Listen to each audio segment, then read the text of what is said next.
Welcome back to the Vittles podcast with me, Adam Coughlin. Today we are taking a break from our normal genre of guest, no chef, restaurateur or restaurant industry figure, but a journalist. Stephen Buranyi is an editor and writer at The Guardian, but he's also the author of the cover story for issue 3 of our print magazine, which by the time you're watching or listening to this podcast, will be out in the real world. Today we're going to be talking about Stephen's story, which is about the origins, economics, politics and personalities behind the modern day restaurant influencer. We're going to be talking about the reporting process, go behind the scenes of the culture, about shocks and surprises, and without too many spoilers, understand a little more about how all this happened. Stephen, welcome to the Vittles podcast. How are you doing? I'm good. Thank you for having me. What an intro. What a marathon. I want to ask first off, what did you know about restaurant influencers going into this piece? I would say almost nothing. I'm not a food writer. I worked in food a long time ago, and I still go to restaurants. But I would say that my feed, everybody's got their own sort of like personal experience of the little box of the internet. But I would be getting things like Eating with Todd. He sort of like muscles onto everybody's feed, and occasionally just like a random person being like, come with me as I eat X and Y. And so I had a sense that this was sort of like a big thing, and these were fairly famous figures who had some sort of heft in the restaurant world because they were going to all these places. But I wouldn't say I was able to delineate like very many characters, or like that I was seeing more than one or two of these things a day. So you had no understanding at all of the scale of their influence? Very much not. Yeah. So you started reporting on this piece back end of last year, was it? Front end of this year. Front end of this year. But either way, it's 6 months. 6 months. Right to the wire. Right to the wire, as you know. Well, I hope everybody agrees that it was worth it. But during the course of the reporting of this article, you mentioned to me during that process something that stayed with me. That quote: "The restaurant industry omerta is fucking insane. Civil servants are easier to get to spill, honestly." Can you talk a little bit more about that and the challenges you came up against during this? Yeah, I would say that I would probably went into this fairly naively. Not that I thought it would be, any assignment is going to be easy. But I was just like, well, there's this pre-existing narrative that nobody really likes influencers, and they're sort of like screwing the traditional restaurant press, and that like people find them quite annoying. And this is what you get if you read press articles about them, which is obviously sort of one of the first places I went. So I was like, oh, if there's anything weird going on with them, or I want to get stories about them, it'll be relatively easy. But actually, I found that not in an aggressive or like an overly difficult way, but nobody really wanted to talk about all the stuff that's being implied about influencers, whether that's that they have too much power, whether that's that they secretly take money, how much money they do make, how the whole system works in terms of like, not just PRs and restaurateurs saying, oh, it's great, they come in and they make a video and people respond to that, but like getting into the real nitty gritty, which I tend to find, one of the rules of being a journalist is, or one of the great secrets of being a journalist is like, people want to talk. People are always like, oh, I'm reading this story and I can't believe this person talked to you. And it's like, man, at base, like people want to talk. I found in general here, people did not want to talk. Do you have any theories as to why that is the case? I don't think anybody thinks they're doing anything wrong. But also I think there's a sense that they don't really want anyone to know how this whole thing actually works.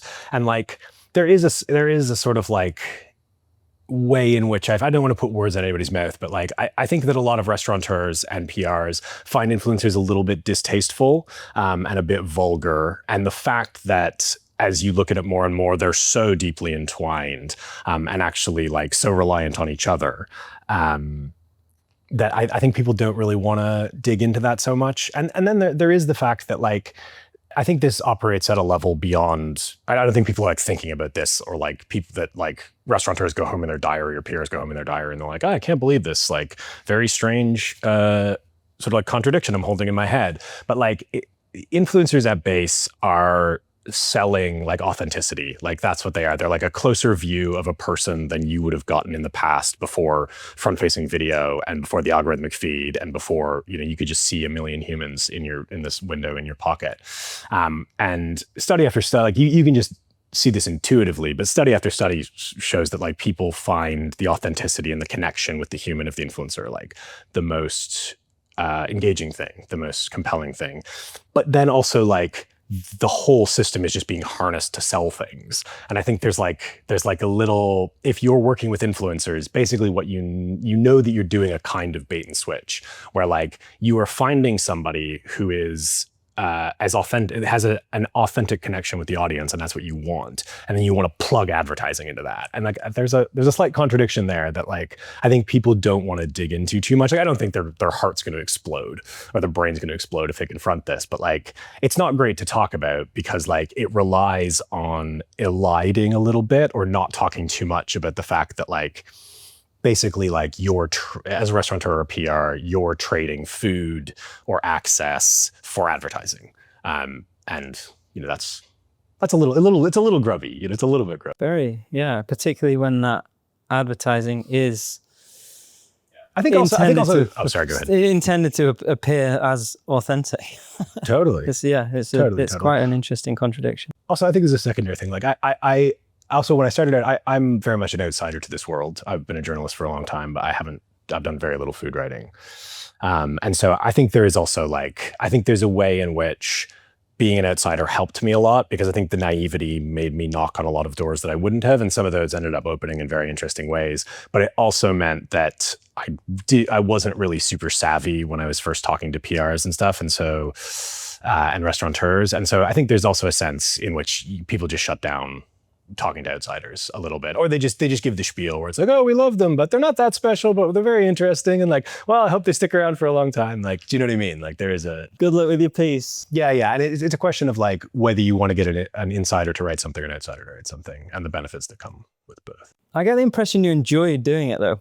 Is that oh, okay? Yeah, except for the fact that my feed is ruined forever, and also the amount of time I spent consuming front-facing video, which is like, I don't think it's like as bad for your brain as like CTE, but like, it doesn't feel good to be like, well, for research, I'm going to sit down for an hour and a half and watch like this one influencer, every single video this one influencer has done. That wasn't ideal. It's like a whole cast of weird characters. It had me sort of like moving around to a lot of different places in the city, talking to a lot of different people. And it's also like, I really got a sense that this is something that nobody had really dug into to this level, if I may toot our horn a little bit. So like, even though a lot of the stuff you're doing is kind of stupid, you're just like, all right, I'm going to count the number of positive things they say in these videos. You're just like, oh, nobody's ever really like taken this. The question of like taking something really seriously that millions of people are experiencing, but nobody's really like thinking deeply about was like super fun. If you were to like sum up as simplistically as possible, how would you categorize this as a story that you've done? Would you say it's like an economics story? Yeah, I'd say it's like a story about the economics that run below like a social phenomenon. If you just eggheaded a bunch, it's like I read a lot for the Guardian long read, and like something that we talk about a lot is like to take something that's in your life or something you really recognize, and then dig into it and see if there's like either a secret world or like an unconsidered world or like a big explanation behind it that nobody had like really looked at before. And also like, it's a story that's about asking questions that everybody had, but for some reason, the principal people involved in like influencing restaurants never answered, which is basically like, how effective are these people at actually bringing customers in? How is it that they came to be so prominent and popular in, you know, promoting restaurants? And who's paying for it? Like how do they make money? And like, how are restaurants paying for it? How are PRs paying for it? How do influencers bring money in? And it's like the same question you get. I think it's like quite interesting because it's a question you could ask about almost anything you see on social media, which is just like, who is this directed at? Who is it benefiting? And who's paying for it? What's the thing that surprised you the most? Right. You'd previewed me this one. And I was trying to come up with something besides the obvious one in the story, which is that like most of the influencers don't actually make very much money, which is like a sort of naive belief I held almost like when I was a kid and I thought all rappers were really rich because in the videos they had all the nice stuff. Like very, very similarly, I think a lot of influencing is predicated on sort of like selling this idea of like access and like to a certain extent a kind of power, when really when you talk to people, most of them are hobbyists, which I think is one of the things I found most interesting, because like it's interesting to think about anyway, like how is all this happening and how are you getting these like millions, tens of millions of views and still not making very much money or like no money. But secondarily, like I can kind of understand why you would do this sort of pseudo advertising job if you're making a good amount of money. Like I know why Mr. Beast does what he does. Like, you know, dead-eyed psycho Mr. Beast. Like I get it. Like YouTube pays him huge amounts of money. But like imagine Mr. Beast was doing that for fun and he wasn't making any money. But like then extend that to like a lot of influencers who are putting in this graft to make something that is ultimately just sort of like adjacent to advertising. And then like the bottom line at the end of the year is no money. Like it's a wacky hobby. It's a wacky thing to do for a hobby. Do you have a sort of explanation as to why you think they're indulging that as a hobby? Is it that restaurants are sort of this thing? Yeah, I think some people like to go out for free meals. Definitely. Yeah, I mean, yeah. And also like I should be clear, like there's lots of influencers I find quite charming, and lots of them don't do it that much. Because you get bombarded with it in the feed, but then if you go to their sort of page, there's some people who only like post 2 or 3 times a month. And those guys, I get it. Like most of the invites to restaurants are you plus one. So it's like you and your husband or you and your wife or you and your best friend get to go for a free meal at like often quite a nice restaurant. Like that's pretty good.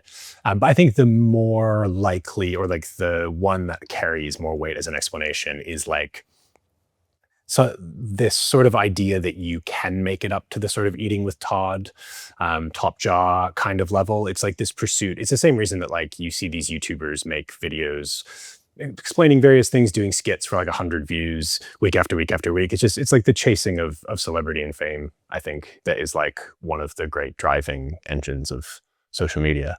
Yeah. So in the piece you uncovered, I mean, we've just spoken about the fact that a lot of them don't make any money, and there's no money in this really.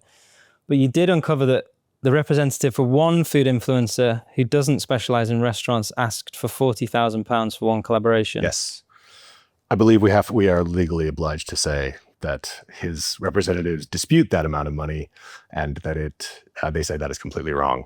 But yes, I reviewed some communication from representatives of who asked for £40,000, for basically a collaboration, which involved a little bit more than making a video, but you know, basically some content creation, which is a huge amount of money. I mean, is the question: are some people making this much money? No, I saw. Yeah, sorry, you jumped in before I asked the question, which is fine. Yeah, I'll do that. Sorry, that's fine. But yeah. The question is, I mean, I think I know the answer already. Is this kind of money typical, and if not, why not? I would say it's really not typical. And the way we got into this was basically through a couple different avenues. So talked to a bunch of influencers, some of them just telling me and some of them showing me receipts for payments for basically like what you can make for a brand collaboration, or like the various kind of official advertising channels you can pay. You know, like somebody sends you a pick and mix thing and you hold it up on your channel and you say, this is great, or, you know, this video is brought to you by whatever. Did that, but then also talked to people on the advertising side and the PR side, and basically asked what brands are coming to them with as budgets for influencers to do stuff. And you can, the figures look like it could be a lot of money, you know, anywhere from sort of like 1,500 to around 10 grand to like endorse something for a couple of videos, a soft drink or whatever. And that sounds like a lot, but the thing is, if you go, the proof is in actually, you know, the influencers' videos themselves. Even the popular ones, if you go through, they're only really doing sort of 2 to 3 to 4 of these a year. And even if they're getting the max, you know, that's like 30, 40,000 pounds, which is like, it's like that's, you know, hey, I wouldn't turn down that amount of money, but like, it's not a crazy amount of money.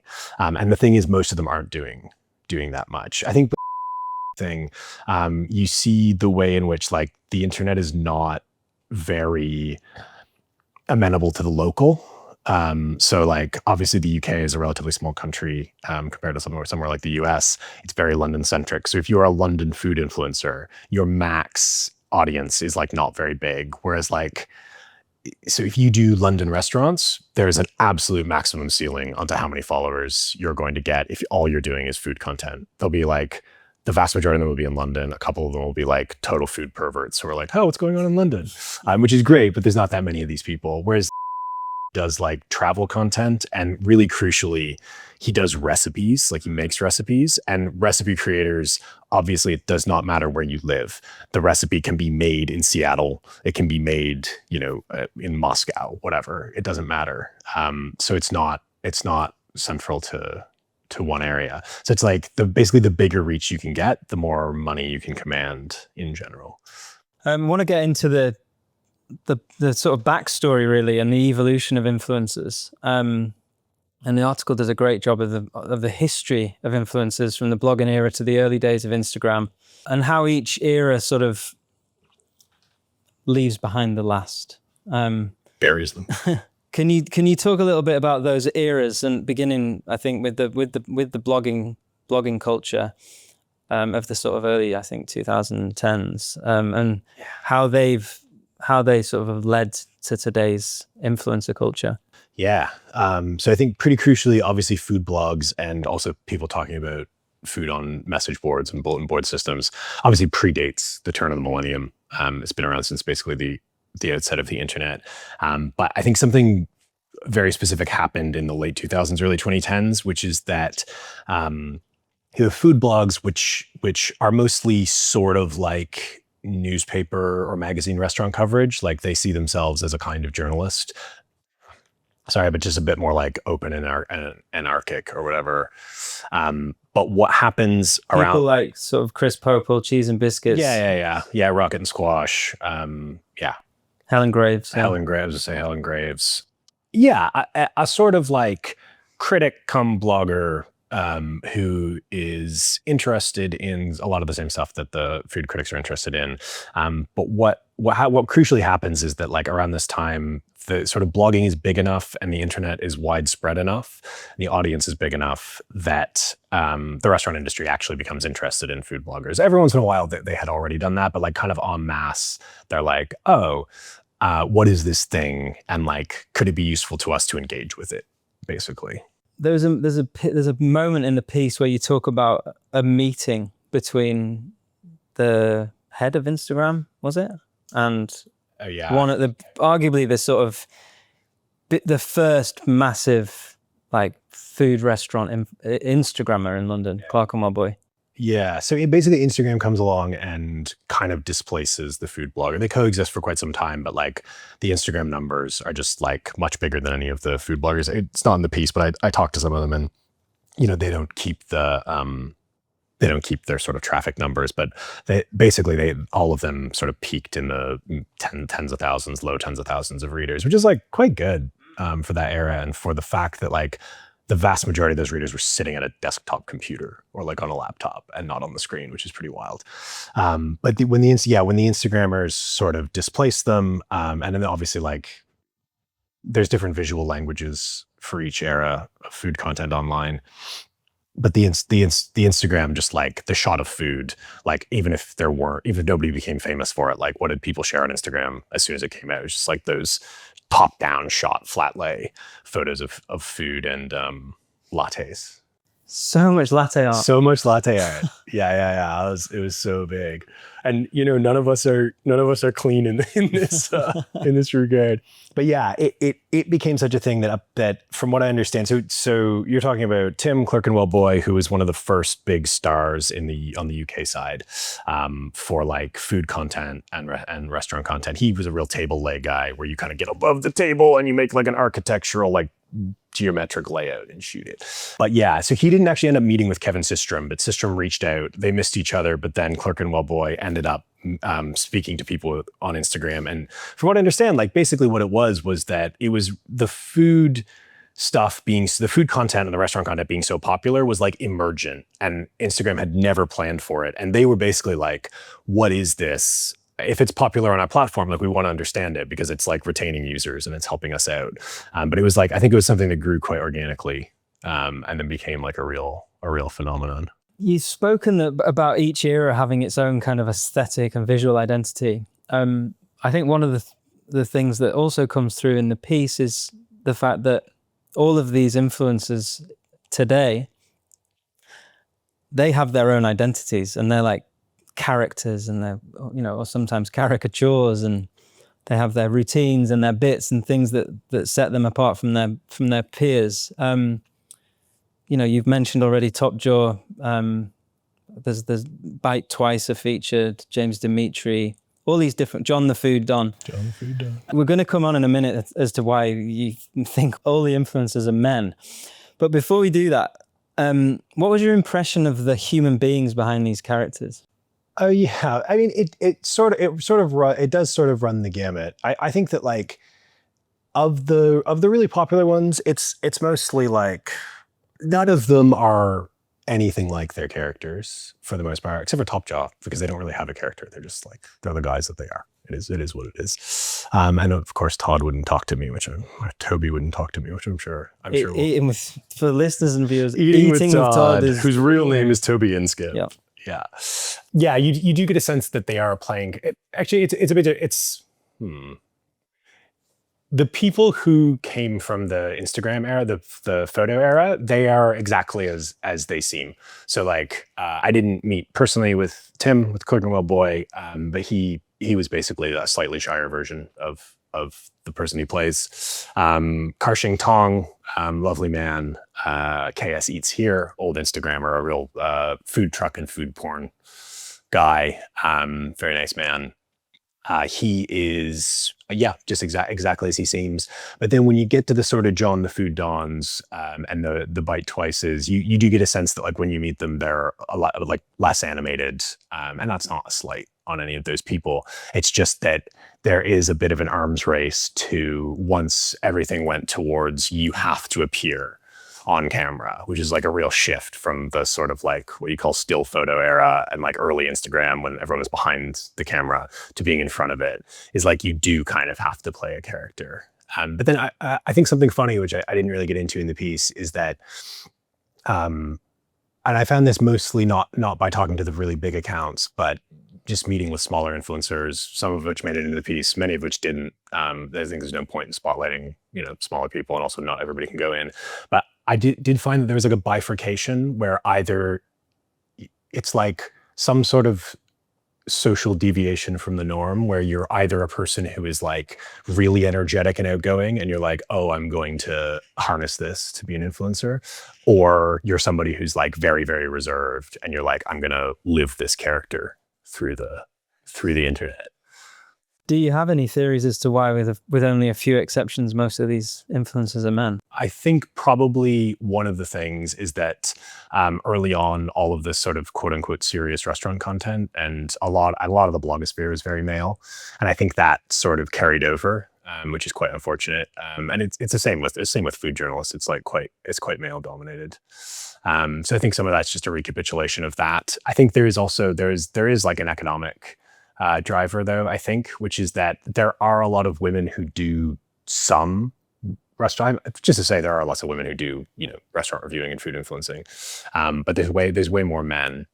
And I do think part of that is that like, there is a whole world for women of like travel influencing, lifestyle influencing that is like food adjacent and includes going to restaurants, but is not fully predicated on it.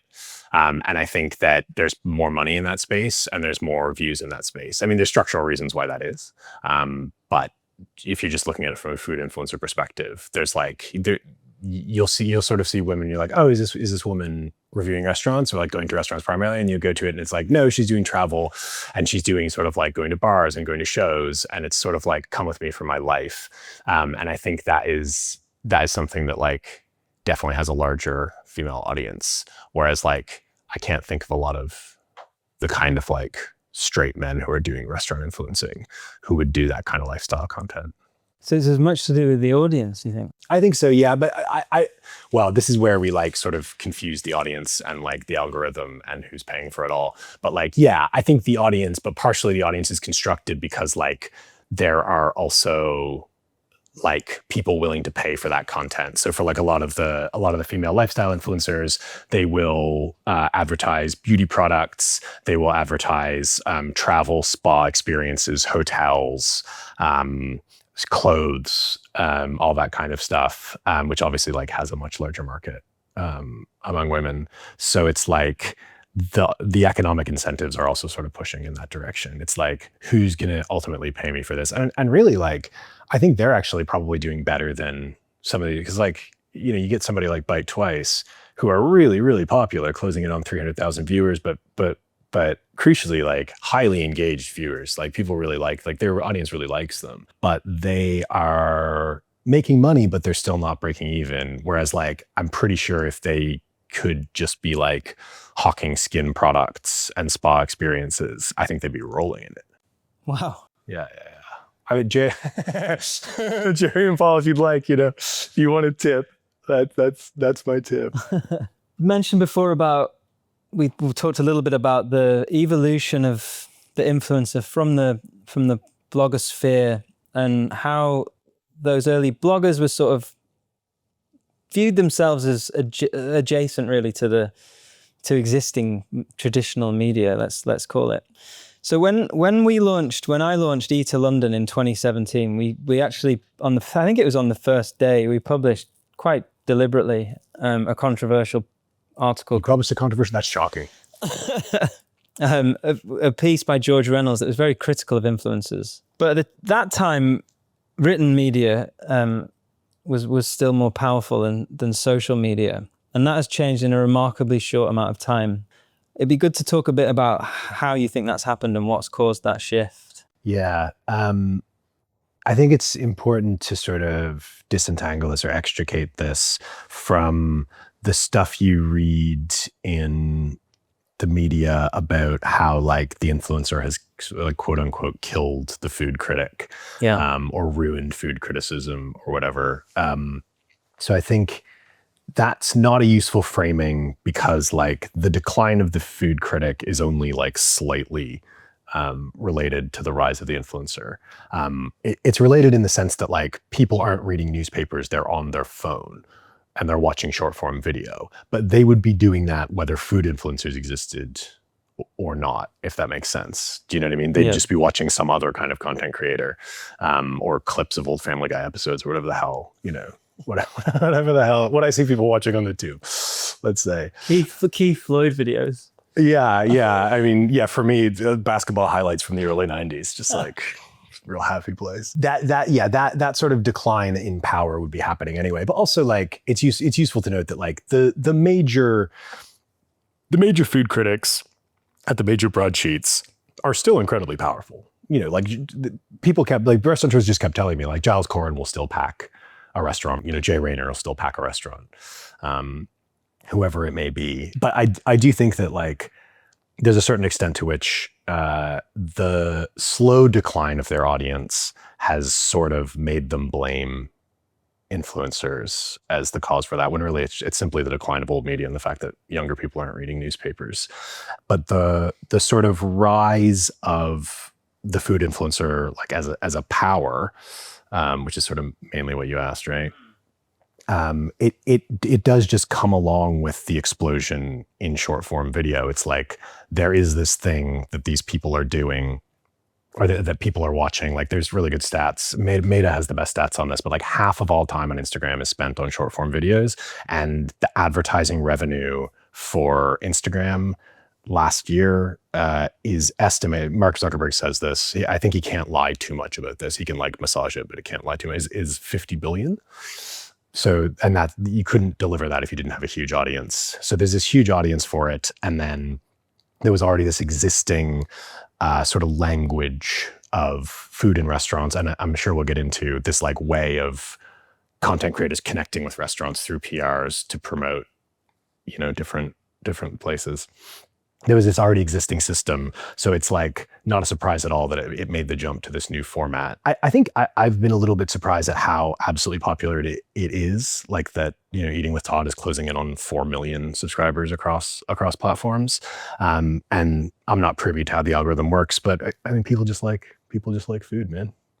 They like to see it. I wish I could get a better set of interlocutors, but they like it. It's interesting to me that though, that the big players are basically sort of unharmed by this phenomenon. Or maybe unharmed is wrong. You said that their audiences have been slowly declining, but they still basically have like far more power than any influencers. Is that fair to say? Or is it? I think that what I came to was that somebody like Top Jaw or Eating with Todd will probably send in the same number of punters or whatever, but also there's like a Venn diagram overlap of the kind of place that a restaurant critic can get a lot of people to go to, and an influencer can get a lot of people to go to, and that'd be like Asma Khan's restaurant in Soho. It'd be like why is the name escape me?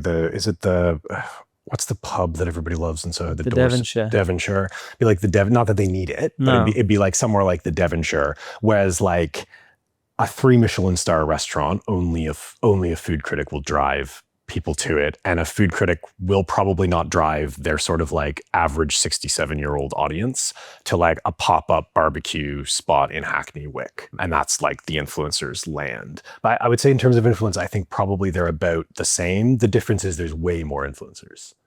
Then the overall audience is just way bigger. It just interests me like like what the actual complaint from existing food media really is. Like, what are they? Is it? Do you think it's as much to do with ego? Yeah, I think. Let's see.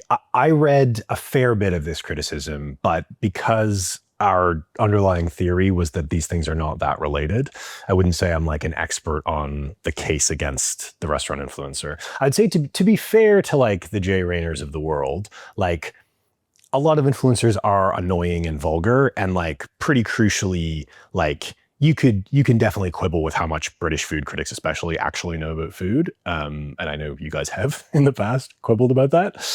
But like a lot of influencers do not really know anything. It could definitely press on you a little bit, or piss you off if you've sort of put the time in to develop what you'd consider an expertise in a subject, and then like it's not clear Eating with Todd, with Toby and Skip, knows anything about food. That you could show him anything and be like, oh yeah, that's like a kind of French sauce that like emerged and It's not really. He doesn't need it for what he does. And it must be a bit crazy if you're just like, well, I know how all this is made and where it is sourced. And I can look at this and be like, oh, there's a farm in, Somerset that like makes this stuff and all this stuff that like you fill out a restaurant review with. And then you just see this guy being like, isn't this fucking awesome?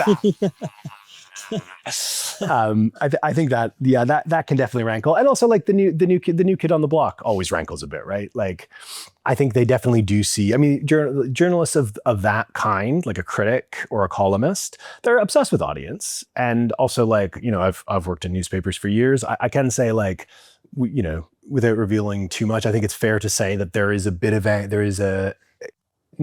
fair bit of anxiety about how we're going to bring along the next generation, who don't really read newspaper. When I say newspapers, I mean newspaper websites, obviously, who don't really read the websites, and they're not coming along in the way previous generations did. And so I think there's definitely like a question of like, is this going to replace me? And 2, oh my God, how stupid is this thing that's going to replace me?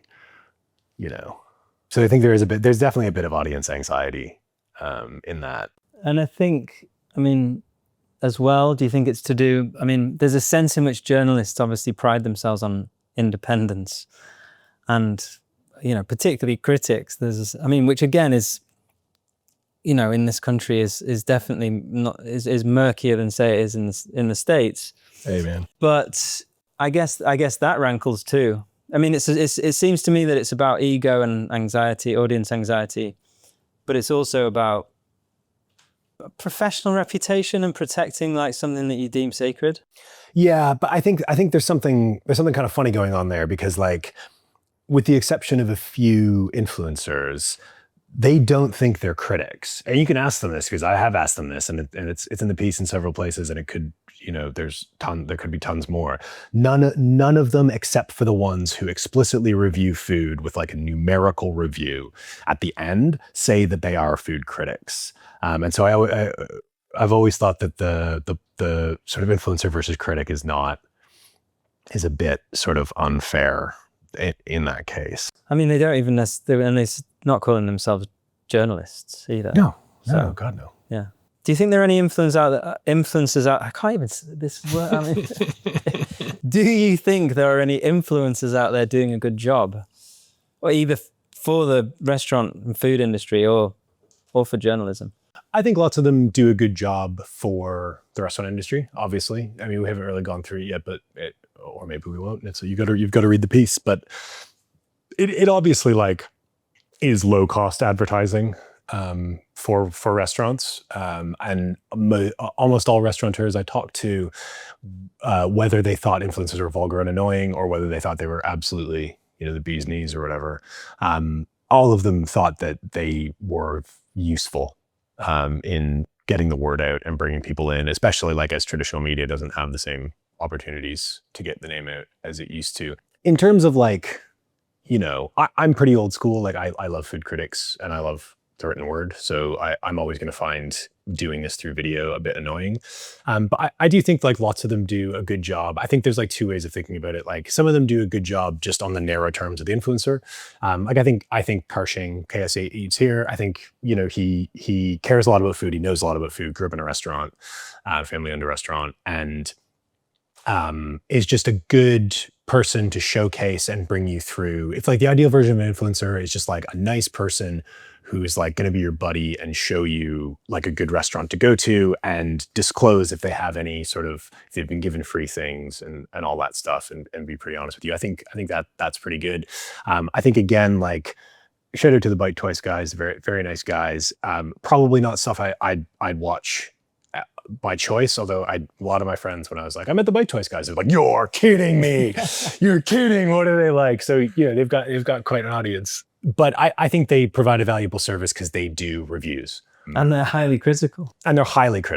Yeah. And from as far as I can tell, and I've done lots of digging into lots of people, as far as I can tell, they're totally above board in terms of when they review, they give an honest review. They always disclose if they've received a free meal. However, most of the meals they receive are not free. They do pay for them, which was sort of like, that's the gold standard of the newspaper critic, right? The paper pays for the meal. But yeah, I think food reviewing will always have a place. I think that is valuable. And lots of people do reviews. I just think the problem with it is that, like, unless somebody's going to dig into it, you don't know who's being honest or not, which is like, it's just like a very annoying place to be. Thankfully, you dug into it. For some people, I'm only one. I'm just one man. Just public service from Vittles.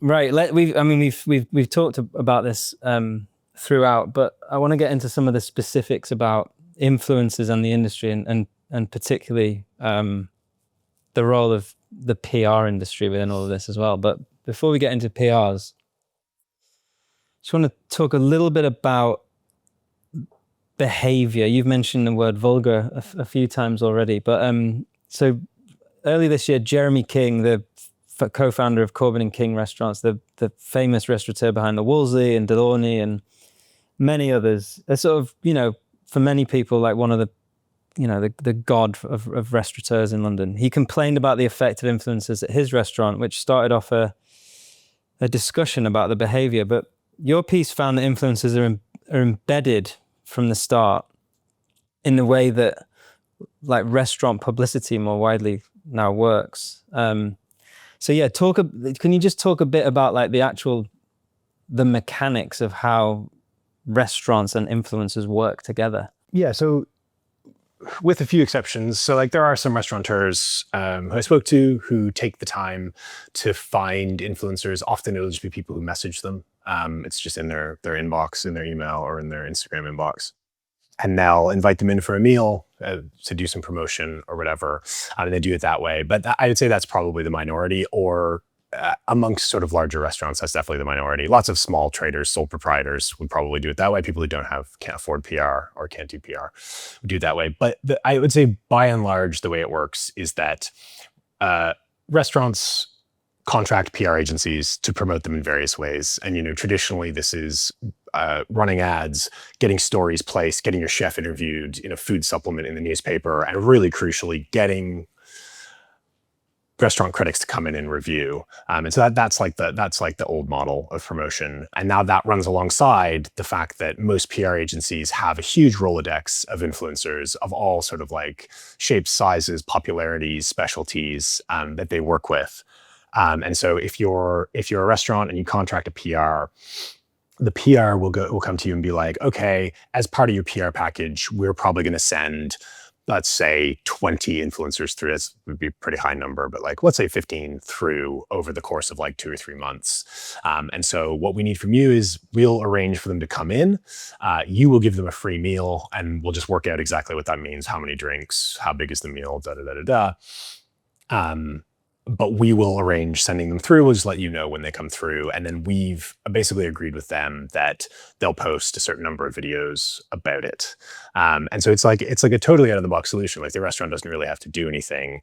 The PRs get to show off the restaurant. The restaurateur gets the restaurant showed off. The influencers in general get nothing but a free meal, and basically like the grist they need for the content mill, so that they can keep sort of pleasing their followers. And like, there's nothing particularly revelatory about how this works. I just think the thing that is interesting is it is just done in almost every case. Like you basically cannot find a restaurant especially in central London, that if you go to their Instagram and you like search the Instagram tag plus influencer, hasn't had a few influencers come through. And it's just because all they had to do was just sort of pay the PR fee, whether it's 5, 10, 15,000, depending on the size of the restaurant, to do that. And it's just like, it just ticks over like that.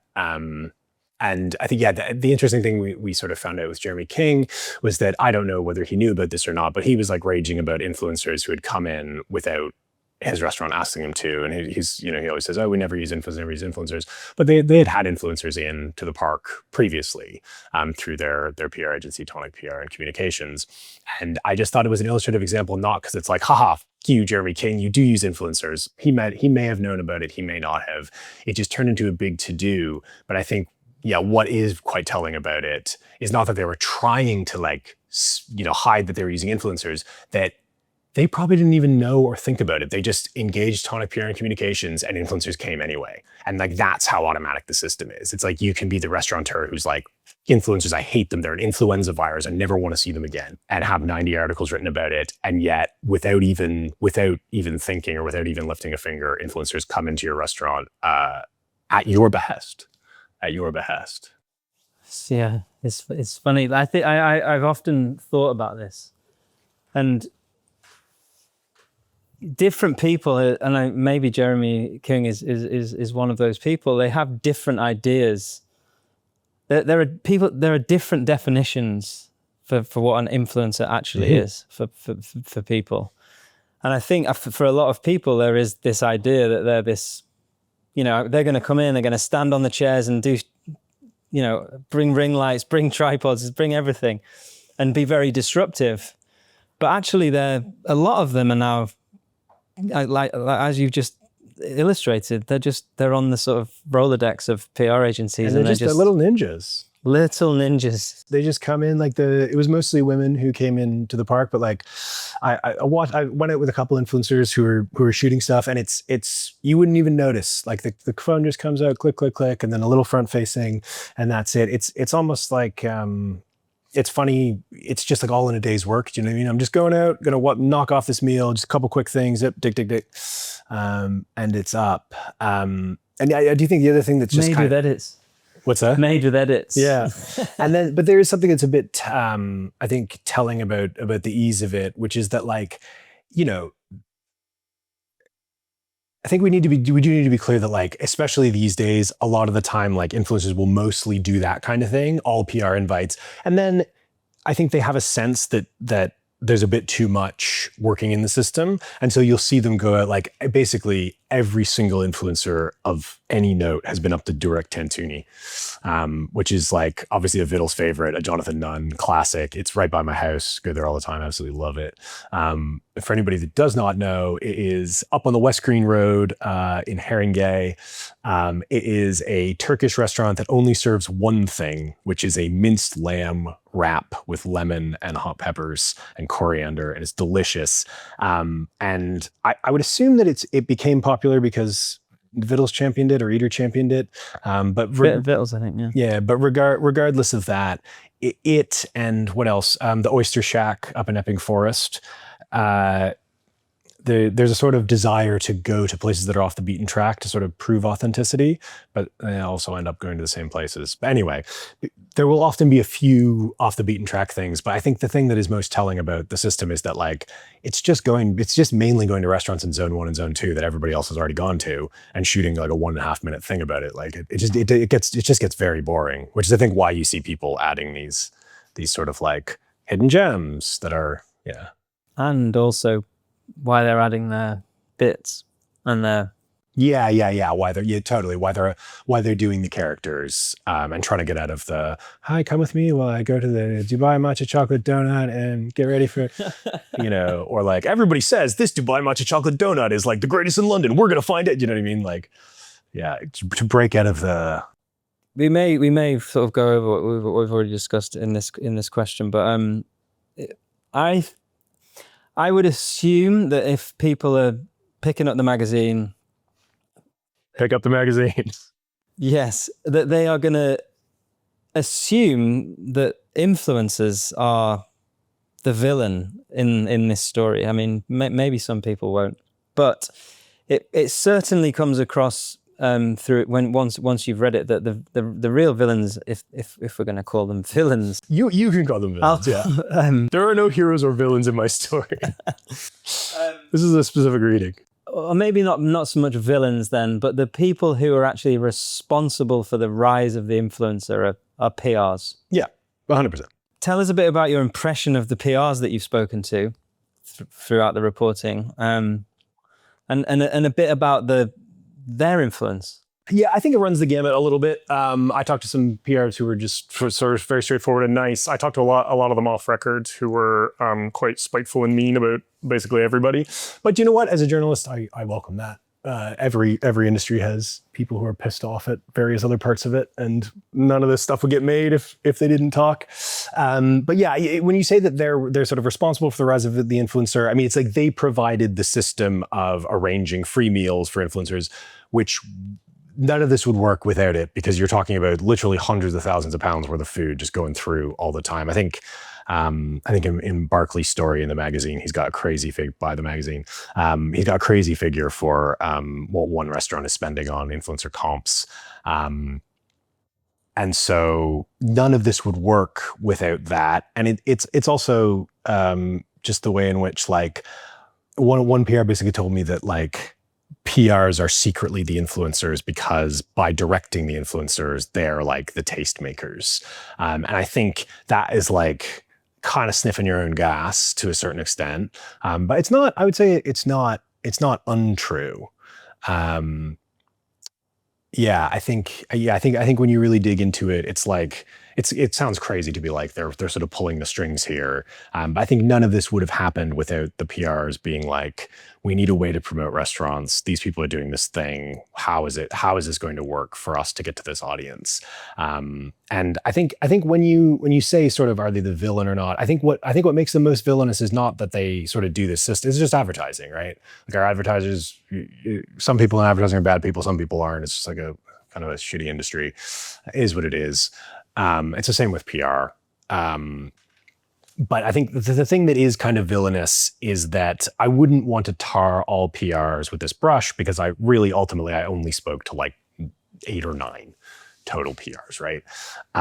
But two of the off-record ones I would say were surprisingly frank about the fact that they basically kind of see influencers as vulgar, something that's to be used by now, but that they are convinced will be replaced by another thing one of which is like micro influencers, so like smaller influencers, or just like figures who don't define themselves as influencers and so are more authentic. And I think when you've got somebody that you've got this kind of group you work with so closely, but also you're sort of slagging them off in this way, I think it's not ideal now, is it? They don't speak for all, they don't speak for all PRs, and there's a reason that they weren't on record, right? I guess it's all in the game. It's all in the game. You mentioned before that I think one PR you spoke to, this illustrates the sort of cynicism that you were describing just earlier. Quote, "We treated the influencers like shit, really. Then their numbers started to go up and we realized we had to take them seriously." The librarian took her glasses off and it turned out she was a beautiful woman. It's just like, yeah, as soon as they got some juice, they were like, oh, these people are great. But the other thing that comes across throughout the piece for me is the sort of precarity of the work, and also obviously the reliance. Everything they do is like reliant on the algorithm, which can change, any time. So there's that sense that it's like very, you said it's lonely. It's also really like uncertain. It's very uncertain. Did you get a sense from the influencers that you spoke to that they feel a sense of anxiety about what they're doing and about this world? Yeah, I think that slightly running under some of the top jaw stuff. I think I wouldn't have put it in the piece because I think it would be unfair to read it, and I don't think Jesse would have admitted to anything, but I think there was a bit of anxiety running under it about how real is this, and this is somebody who's dedicated their life to it. I think for the people who have dedicated their life to it. I think similarly, the Bite Twice guys, they still work their normal jobs, but went out shooting some content with them and met them a few times. And they're very positive, but I think there is a level of like, man, we are just kind of flying by the seat of our pants and we're just barely getting by because we're working this job and we're shooting all this stuff. And I really hope it works out. And we've got all these irons in the fire and I hope one of them works out. And that all that comes from there not being very much money in it. So it's just like, it's a question of like, why are we doing all this? And is my ship ever gonna come in? But then, I think the other thing running under it is like the weird reverence. Well, it's not weird when you sort of understand it a little bit, but the reverence and sort of fear with which they talk about the algorithm. And I think the idea that it's going to change is, well, foregone, but like change in a way that'll hurt them is kind of unspoken, but you can understand it by the way that a lot of them talk about how they got famous, which is with this kind of sense of like, almost like unearnedness. Cause they were just like, yeah, I just did this video and I didn't think it was a big deal. And then I just woke up and it had like 11 million views. And then all of a sudden I was famous. And then, they sort of find their way to keep the audience with them. But I think there's like a real sense of like, I don't even know what I was doing. And then this like machine just chose me, which I can imagine is quite a weird feel. I can't even imagine what it's like I've never written a story that 11 million people read. I can't imagine. One day. This one. I can't imagine waking up and being like 11 million people saw that. Like, oh man. Yeah. But I think, the precarity has a lot to do with the algorithm. And I think one of the most interesting things I found, and like, I'm not the person to dig into this, but like, it's just some of the advertising side and PR side people who talk about how back in the day, Meta and the social media companies used to, and this is like at quite a high level of advertiser, but like they used to brief people on how they were going to tweak the algorithm. And partly because a lot of it's automated via AI now, and partly because the social media companies want to cut advertisers out and eventually influencers out and just do everything themselves, full vertical integration.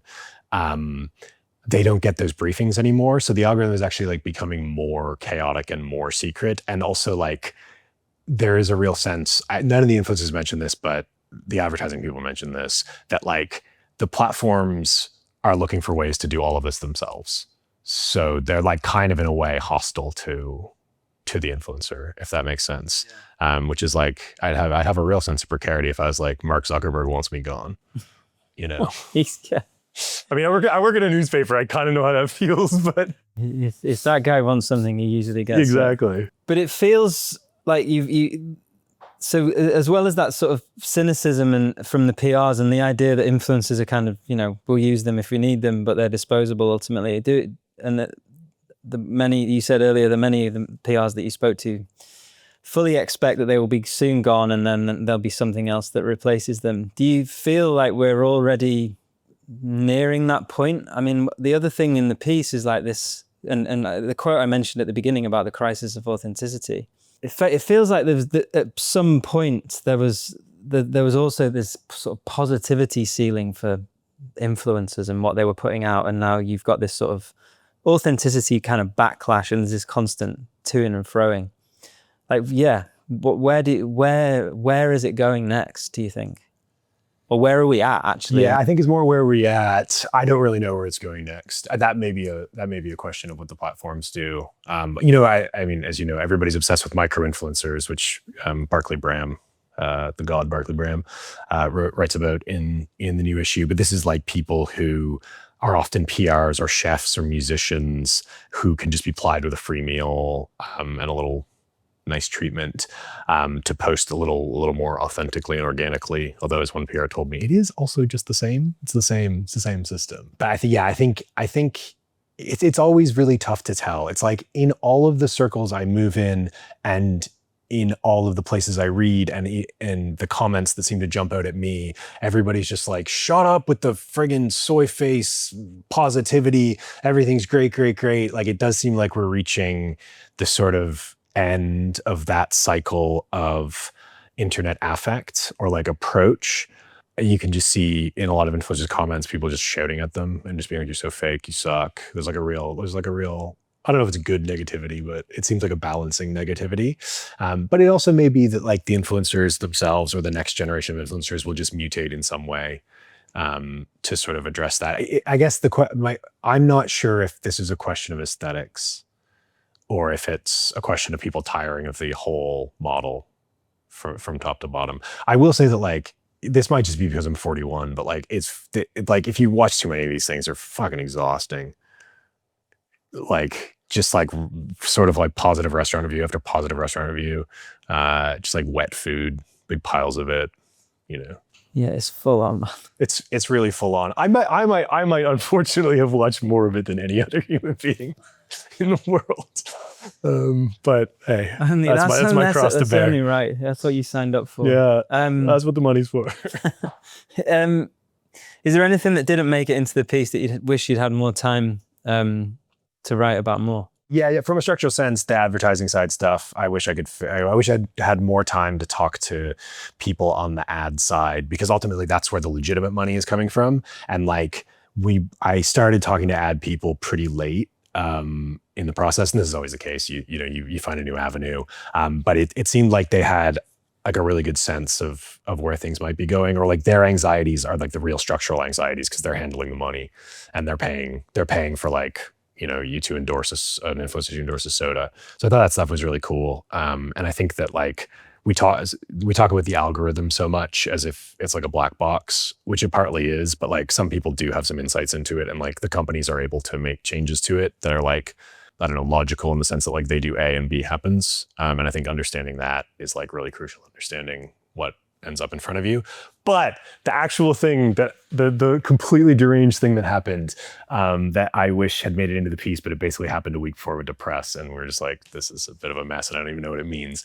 But okay, so the two guys from Bite Twice, Bon Jerry, they received an email inviting them to Singbury, the Thai restaurant, which is now in Soho. Shoreditch.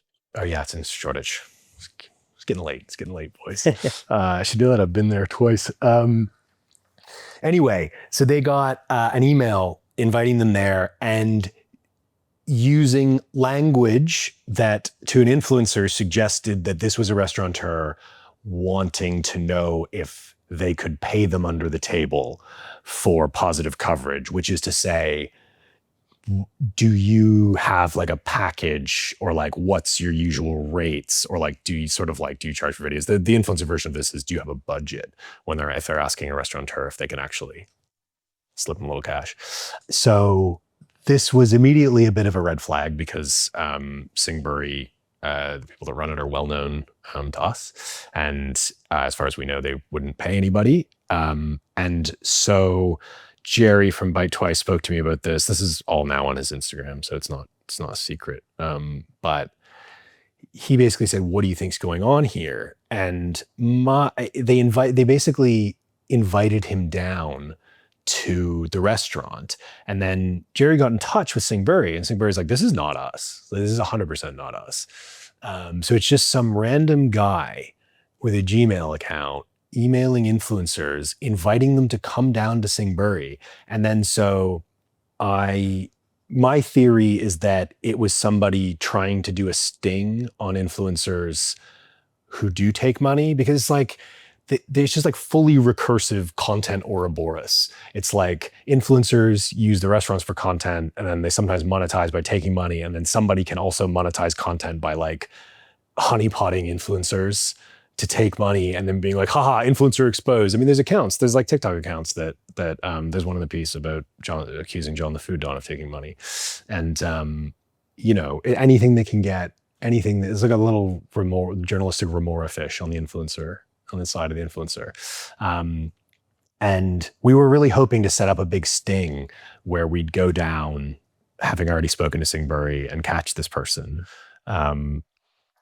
But Jerry ended up being unable to go, and it's just a mystery. It's like this. It was like this emerge. I was in the midst of investigating several influencers for taking money, and then there's just this like weird emergent email coming out of the internet that's like, "Hello, would you like to illegally take money to promote a restaurant?" To one of the people I was talking to, and we emailed the guy back, never heard back, no idea what it's. Yeah, we think it was like a honeypot. Amazing. We're not sure. Just lastly, the under the table. The under the table. Go under the table a little bit and tell us just what you were trying to do and find out, and what you did find out about. Yeah. That the transfer of cash. One of the biggest accusations you see in the comments under influencer videos is, "You're so goddamn positive you must be being paid to make these videos." I think the kind of tragic thing is that the vast majority of these videos are just being made for the love of the game. That is definitely true. And when I started trying to find out if people did take payments, people would say, "Oh, I'm sure it happens from time to time. I'm sure people do take payments from time to time." Or some dishonest restaurateurs basically give an influencer money for a positive review or positive content, which is then not declared. And if the payment's not declared, technically it's a violation of the Advertising Standards Authority, a UK advertising law. So my question was basically, does this happen? If so, how much? And of course, the big revelation is, instead of casting a very wide net, I was told by several people that 100% took payments. And this is like fairly well known and well accused across the spectrum. However, nobody would give me, like, all these people who are slagging off, wouldn't give anything. This is the Omerta at work again. They're just like, "Oh, this guy's dirty." Da, da, da. It's like, "Oh, well, let's find out. Is he dirty? Like, let's talk about it. Who might I talk to find out a little bit about that?" But nobody would talk about it. So basically concentrated on and reached out to probably over 100 restaurants and places that looked like he was doing multiple videos for, that he was especially positive about, that people had told me they suspect that he had gotten paid for. Talked to staff that worked at those restaurants, reached out to the restaurateurs themselves, just rang people cold, and eventually found 3 people who paid various sums of money, ranging from $500 early in his career on to $1,500 2 years ago, on to almost £6,000 for multiple videos. Quite recently, some of those restaurateurs are on records with their names. Some of them are staff who could only show me information anonymously. But I do think we've got to sort of dead to rights. But there's like a wider world out there. I think it's more prevalent than you might think. I spoke to more than one restaurateur, extremely off record, who said that they in fact paid every single influencer who came into their restaurant during a period of sort of like 2023 to 2025. They all also interestingly said that they don't see such good value through influencers anymore, partly because there's so many mid-range influencers who work for free now, and partly because a lot of the big dogs ask for a lot of money, hence the £6,000 for old. So I think it's much more widespread. One of the people who told me that he paid every influencer who came through his door for about 2 years, there's probably about 50 influencers who came into that place. It might be a slight overestimate. There's a lot. So you're talking like mid-range to the big creme de la creme. Yeah. And there's lots of places that I've got tips on that we couldn't run down. But that's out there if anybody wants to run it down. I don't if it makes a difference, maybe people won't care. But, Last question. You said at the beginning you went into this piece knowing very, very little about influencers. Having done it, how do you feel? How would you sum up how you feel about influencers? How I feel about influencers. I am by nature a very positive person. And I think it's one of the reasons Jonathan commissioned me to do the piece, because everybody had sort of their mind made up about influencers, and I very much did not. And I think I was inclined to give them a good hearing. I think in general, with a few exceptions, I find the landscape quite depressing. I'm whatever. I'm born in the 80s. I'm very sort of like anti-advertising. And it's so much of it. And if you just go in and let the algorithm do the work for you, all you're going to see is advertisements for restaurants. You're just going to see people being like, here's a dish, here's a dish, here's a dish. Like, I just don't see how it's different from like, an ad for McDonald's on the telly when you're a kid that's just like, here's this thing, here's this thing, here's this thing. And I'd say it's pretty profoundly depressing for the most part. Some of the characters are really fun. And with everything, there's like, lots of people doing there's some examples in the piece of people doing real journalism, real reviews, some real fun stuff in the space. But I think the really important thing is like if you look at it structurally and you look at what the vast majority of the content is like just pretty low rate advertising. And it's just pretty depressing. So if you want to spend the time to follow the people you like, that's great. There's some cool characters out there, but like, what's washing over you is just like a profoundly sort of depressing wave of ads. Thank you very much, Stephen Buranyi, for doing this incredible work and for coming on the Vittles podcast today. Thanks for having me. Pleasure to have you. Thanks. Vittles Print Magazine issue 3, the influencer issue, is out now. You can buy it at vittlesmagazine.com. It's in a few select suppliers, which we'll list on the website. Thank you, everybody, for listening and for watching. Please don't forget, if you're so inclined, to like, share, comment on the podcast, and we'll be back again next time. We'll see you then. Thank you. Bye-bye.